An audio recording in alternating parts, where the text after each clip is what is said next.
Como de costume, estava no quintal da minha casa. Ouvi alguns barulhos e dei uma olhada. Eram os novos vizinhos, que estavam acabando de chegar. Um casal, e pareciam bem jovens. Junto a eles havia uma criança pequena que logo julguei como filho de ambos. Passei alguns dias somente observando, tentando conhecer e saber mais, apenas por vista. E foi quando eu estava brincando no mesmo lugar de sempre, que a pequena garotinha notou minha presença. Aproximou-se curiosa, olhos grandes e pretos, rosto delicado e transparecia pureza. Nova demais, era essa a melhor descrição. Usando um tom infantil sem propósito, quis saber quem eu era. Sem ter por que negar, respondi e recebi uma segunda pergunta. Esta era sobre minha idade. Quando lhe devolvi, pensei em fazer as mesmas perguntas, mas não tive tempo. A menina animou-se e, sorrindo, pediu-me para brincar. Logo eu, que havia soltado poucas palavras, aceitei e compensei meu breve silêncio com risadas altas e gritos de alegria, junto a uma criança que havia acabado de se apresentar durante o dia inteiro, até o cair da noite. Pouco antes, eu tinha visto em sua casa alguns bichinhos de estimação. Eram 2 cachorros, onde um deles era filhote. 2 gatos também, que acompanhavam a faixa etária dos outros 2 bichinhos, respectivamente. No dia seguinte, eu esperei a menina para brincarmos novamente. Olhei em direção à casa, atenta se alguém sairia de lá. Até ver o pequeno cachorrinho tentar descer um vão alto demais para o seu tamanho. Uma cena que até então era fofa, se tornou amarga. Quando a mulher chutou o filhote, que caiu de forma perigosa, prestes a quebrar alguma parte do corpo frágil. E em seu rosto não havia expressão alguma diante da maldade inexplicável que acabara de fazer.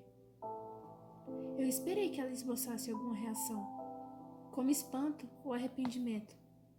Esperei que aquela ação não houvesse sido proposital, mas havia, e nem mesmo meu lado mais compreensivo pôde refutar aquilo. Sem querer acreditar, voltei para casa.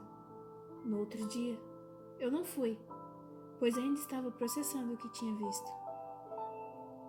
Eu só não esperava descobrir que eles também passavam fome, além de serem maltratados sem motivo algum. Até que eu voltasse para brincar novamente, levou um tempo. Eu encontrei a garota por acaso, que entrava no meu quintal, segurando o cachorro mais velho nos braços. Para o seu tamanho, ele era absurdamente grande. A intenção da pequena era brincar com o animal, mas ele se mostrava medroso demais para um cão doméstico. Sempre que o via, era notável ver uma expressão temerosa, e se bobear, a tristeza estava ali também. A princípio, pensei que fosse o jeito natural dele, ou que estivesse velho demais. Porém, nenhuma dessas opções fez mais sentido quando a cena que eu vi acontecer com o cachorrinho filhote se repetiu. Porém, foi mais agressivo do que eu poderia imaginar. Dias depois, o cachorro sumiu. Não se via ele por canto algum, e até hoje eu tenho medo de imaginar pelo que aquele bichinho passou antes de desaparecer. À noite, os 2 gatos e o cachorrinho eram postos para fora. Descobri devido aos miados agudos que eram soltos e o choro canino, o mais marcante e doloroso. Fora isso, os vizinhos saíam por dias a fio e deixavam os bichinhos sem ter o que comer ou beber. Eu não conseguia entender, por mais que eu tentasse, qual o motivo daquilo tudo. Depois que o gatinho mais velho fugiu, fizeram questão de pegar outro, e então repetiam as mesmas coisas. Foi exatamente quando a indignação me surgiu. Eu não acreditava que alguém pudesse maltratar um ser que não tem conhecimento racional, um ser incapaz de fazer o mal com intenção. Era isso que me despertava descrença, chateação e tristeza. A maldade do ser humano. Não demorou muito para que eles se mudassem, mas não levaram nenhum bichinho, nenhum.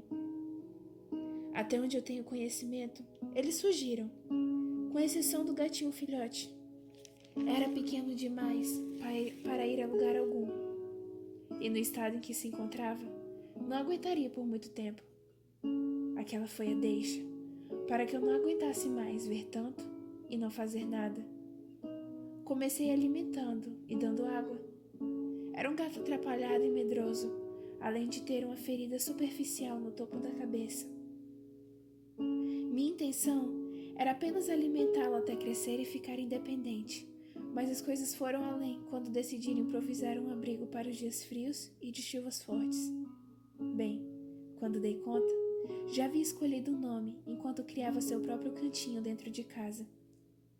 Até hoje, me pego pensando o que leva uma pessoa a maltratar um animal.